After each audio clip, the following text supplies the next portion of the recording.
নমস্কাৰ মোৰ মৰমৰ ছাত্ৰ ছাত্ৰীসকল, আজি তোমালোকৰ মাজত উপস্থিত হৈছোঁ এটা নতুন ভিডিঅ' লৈ BA first semester Assamese subject lesson number 2ৰ কেইটামান ইম্পৰ্টেণ্ট প্ৰশ্ন উত্তৰ লৈ। গতিকে প্ৰশ্ন উত্তৰসমূহ ভালকৈ তোমালোকে মন কৰিবা আৰু ভিডিঅ'টো স্কিপ নকৰাকৈ সম্পূৰ্ণৰূপে শেষলৈকে চাবা। আৰু ভিডিঅ'টোৰ পৰা উপকৃত হ'লে ভিডিঅ'টো লাইক আৰু তোমাৰ বন্ধুবৰ্গৰ সৈতে শ্বেয়াৰ কৰিবলৈ নাপাহৰিবা। লগতে প্ৰথমবাৰৰ বাবে যদি চেনেলটো ভিজিট কৰিছে তেনেহ'লে চেনেলটো ছাবস্ক্ৰাইব কৰিবলৈ নাপাহৰিবা। বলা তেনেহ'লে বেছি পলম নকৰি আজিৰ মূল বিষয় আৰম্ভ কৰোঁ। তো প্ৰথমতে আছে ভাষা বুলিলে কি বুজা? উত্তৰটো হ'ব ভাষা হৈছে ধ্বনি আৰু উচ্চাৰণ আৰু লিখিত চিহ্ন যাৰ জৰিয়তে ব্যক্তি যোগাযোগ কৰিবলৈ সক্ষম হয়। 2 নম্বৰ প্ৰশ্ন, ভাষা শব্দটো সংস্কৃত ভাষাৰ কি শব্দৰ পৰা আহিছে? উত্তৰটো হ'ব সংস্কৃত ভাষা ধাতুৰ পৰা আহিছে। 3 নম্বৰ প্ৰশ্ন, ভাষা সম্পৰ্কে পতঞ্জলীয়ে আগবঢ়োৱা সংজ্ঞাটো কি আছিল? উত্তৰটো হ'ব ভাষা সম্পৰ্কে পতঞ্জলীয়ে আগবঢ়োৱা সংজ্ঞাটো আছিল মুখেৰে উচ্চাৰণ কৰা ধ্বনিৰ সহায়ত মানুহৰ মনৰ ভাৱ প্ৰকাশ কৰা আহিলাই হৈছে ভাষা। আৰু এটা কথা তোমালোকক কৈ দিওঁ যে এই ভিডিঅ'ত যিমানখিনি প্ৰশ্ন উত্তৰ আছে মই চেপ্টাৰটোৰ পৰা বাছি ইম্পৰ্টেণ্ট প্ৰশ্ন উত্তৰ কেইটাহে ওলাইছোঁ। ইয়াত যিকেইটাৰ প্ৰশ্ন উত্তৰ তোমালোকক দেখুওৱা হৈছে গোটেইকেইটা প্ৰশ্ন ভেৰি ইম্পৰ্টেণ্ট প্ৰশ্ন। গোটেইকেইটা প্ৰশ্ন তোমালোকে চাবা। 4 নম্বৰ প্ৰশ্ন, ভাষা সম্পৰ্কে এৰিষ্টটলে আগবঢ়োৱা সংজ্ঞাটো কি আছিল? উত্তৰটো হ'ব ভাষা সম্পৰ্কে এৰিষ্টটলে আগবঢ়োৱা সংজ্ঞাটো আছিল ভাষাই মনৰ অভিজ্ঞতাক প্ৰতিনিধিত্ব কৰে। প্ৰশ্ন নম্বৰ 5, ভাষাৰ ভিন ভিন ৰূপবোৰ কি কি? Very important. উত্তৰ, ভাষাৰ ভিন ভিন ৰূপবোৰ হ'ল কথিত ভাষা, লিখিত ভাষা, মৃত ভাষা, জীৱিত ভাষা, মাতৃভাষা, আঞ্চলিক ভাষা, দ্বিতীয় ভাষা, ৰাজ্য ভাষা, ৰাষ্ট্ৰভাষা, আন্তঃৰাষ্ট্ৰীয় ভাষা, কৃত্ৰিম ভাষা, মিশ্ৰিত ভাষা, সাধু ভাষা, উপভাষা, গুপ্ত ভাষা, বৰ্ণ ভাষা আদি। প্ৰশ্ন নম্বৰ 6, ভাষাৰ প্ৰধান কাৰ্য লিখা। ইম্পৰ্টেণ্ট। উত্তৰ, ভাষাৰ প্ৰধান কাম হৈছে তথ্যমূলক অৰ্থাৎ এজন ব্যক্তিৰ পৰা আনজন ব্যক্তিলৈ তথ্য মৌখিক বা লিখিতভাৱে বিনিময় কৰা। 7 নম্বৰ প্ৰশ্ন, আমাৰ জীৱনত ভাষাৰ প্ৰাথমিক কাৰ্য কি? উত্তৰ, ভাষাৰ প্ৰাথমিক কাৰ্য হৈছে মানুহৰ ভাৱ, ধাৰণা আৰু তথ্য আদান প্ৰদানত সহায় কৰাৰ লগতে বাহিৰৰ জগতখনৰ লগত সম্পৰ্ক ৰক্ষা কৰাত সহায় কৰা। ইয়াৰ পিছত আছে প্ৰথম ভাষা কি? ভেৰি ইম্পৰ্টেণ্ট প্ৰশ্ন। উত্তৰ, প্ৰথম ভাষা হৈছে এটি শিশুৱে জীৱনত প্ৰথমবাৰৰ বাবে শিকা ভাষা। 9 নম্বৰ প্ৰশ্ন, যোগাযোগৰ ইংৰাজী প্ৰতিশব্দ কি? যোগাযোগৰ ইংৰাজী প্ৰতিশব্দ কি? উত্তৰটো হ'ব যোগাযোগৰ ইংৰাজী প্ৰতিশব্দ কমিউনিকেশ্যন। 10 নম্বৰ প্ৰশ্ন, যোগাযোগ মানে কি? What is communication? উত্তৰটো হ'ব কোনো এটা কথা, ধাৰণা, বিষয়, অনুভৱ, অনুভূতি আদিসমূহ আনৰ লগত বিনিময় বা প্ৰেৰণ কৰিব খোজা কাৰ্য বা দিশটোকে যোগাযোগ ক'ব পাৰি।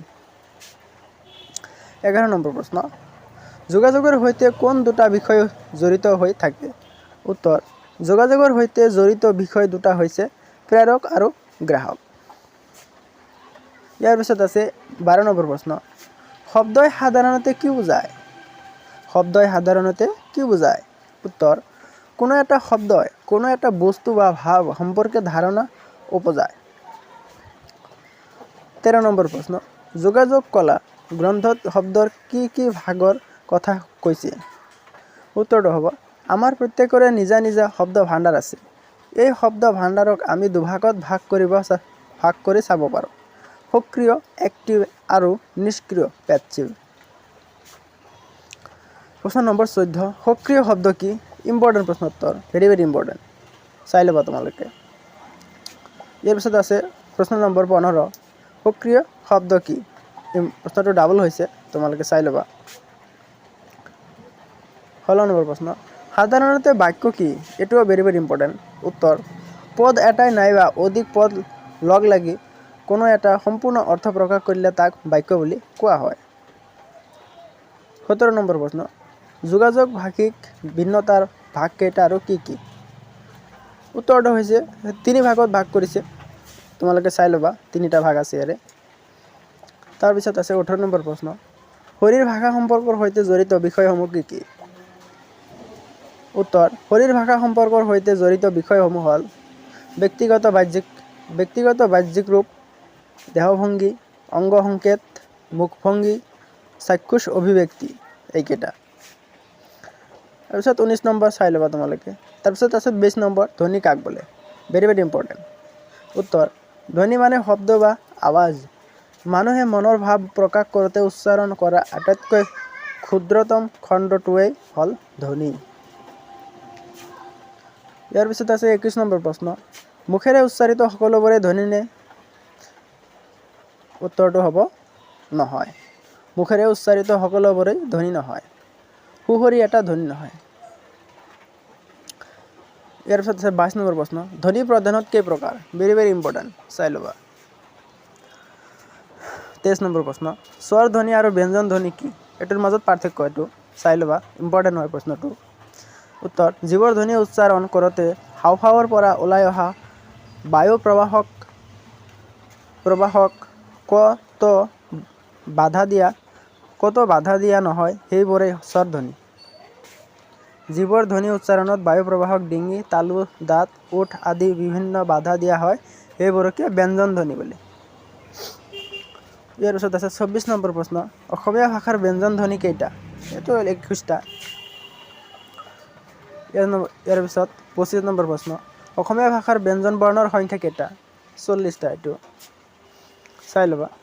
ইয়াৰ পিছত 26, 27, 28, 29, 30 এইকেইটা চাই ল'বা তোমালোকে। এইকেইটা ভেৰি ভেৰি ইম্পৰ্টেণ্ট হয়। মই আৰু ইমান পঢ়ি নক'লোঁ, তোমালোকে চাই ল'বা। তাৰপিছত আছে 31 নম্বৰ, অসমীয়া ভাষাত দন্তমূলীয় ধ্বনি কেইটা? উত্তৰ, অসমীয়া ভাষাত দন্তমূলীয় ধ্বনি 32। যতি কাক বোলে? মোৰ ভুল হৈছে। অসমীয়া ভাষাত দন্তমূলীয় ধ্বনি 9টা। ইয়াত 9টো হেৰি হৈছে, দন্তমূলীয় ধ্বনি 9টা। 32 নম্বৰ প্ৰশ্ন, যতি কাক বোলে? এইটো ভেৰি ভেৰি ইম্পৰ্টেণ্ট। উত্তৰ, উচ্চাৰণৰ সময়ত জিভাৰ বিৰামৰ নাম যতি বা ছেদ। কথাৰ মাধুৰ্য ৰাখিবলৈ আৰু লয়যুক্ত কৰিবলৈও বিৰামৰ আৱশ্যক হয়। এই বিৰামকে যতি বা ছেদ বুলি কোৱা হয়। তাৰপিছত আছে তোমাৰ ইম্পৰ্টেণ্ট প্ৰশ্ন, ক্ৰিয়া বিভক্তি কি? উত্তৰটো হ'ব, ক্ৰিয়াপদ গঠন কৰা বিভক্তিবোৰেই ক্ৰিয়া বিভক্তি। যি পদে ক্ৰিয়াপদ গঠন কৰে। তাৰপিছত আছে 34 নম্বৰ, পুৰুষবাচক সম্বন্ধবাচক বিভক্তি কাক বোলে? এইটো চাই ল'বা, এইটোও ইম্পৰ্টেণ্ট হয়। ইয়াৰ পিছত আছে 35 নম্বৰ প্ৰশ্ন, নিৰ্দিষ্টবাচক প্ৰত্যয় কাক বোলে? উত্তৰ, কোনো প্ৰাণী, বস্তু আৰু বিষয় নিৰ্দিষ্টকৈ বুজাবলৈ নামবাচক শব্দৰ পিছত যিবোৰ প্ৰত্যয় যোগ দিয়া হয় তাকে নিৰ্দিষ্টবাচক প্ৰত্যয় বোলা হয়। সৰ্বশেষত আছে তোমালোকৰ লাষ্ট কুৱেশ্যন 36, কথন মানে কি? Very very important. উত্তৰ, কথন হ'ল মৌখিক আৰু অমৌখিক প্ৰতীকৰে অৰ্থৰ নিৰ্মাণ আৰু আদান প্ৰদান কৰা প্ৰক্ৰিয়া। ই হ'ল ভাষা শিক্ষণ আৰু শিকনৰ গুৰুত্বপূৰ্ণ অংগ। তো এয়াই আছিল আজিৰ প্ৰশ্ন, আজিৰ লেচন নাম্বাৰ 1ৰ এছামিজ ASC ছাবজেক্টৰ 1 নম্বৰ চেপ্টাৰৰ প্ৰশ্নোত্তৰসমূহ। গতিকে তোমালোকে প্ৰশ্নোত্তৰকেইটা ভালকৈ চাবা শেষলৈকে, আৰু ভিডিঅ'টো লাইক কৰিবা আৰু শ্বেয়াৰ কৰিবলৈ নাপাহৰিবা। তো পুনৰ আৰু এটা বেলেগ ভিডিঅ'ত লগ পাম। আজিলৈকে ইমানতে অন্ত পৰিলোঁ। থেংকছ।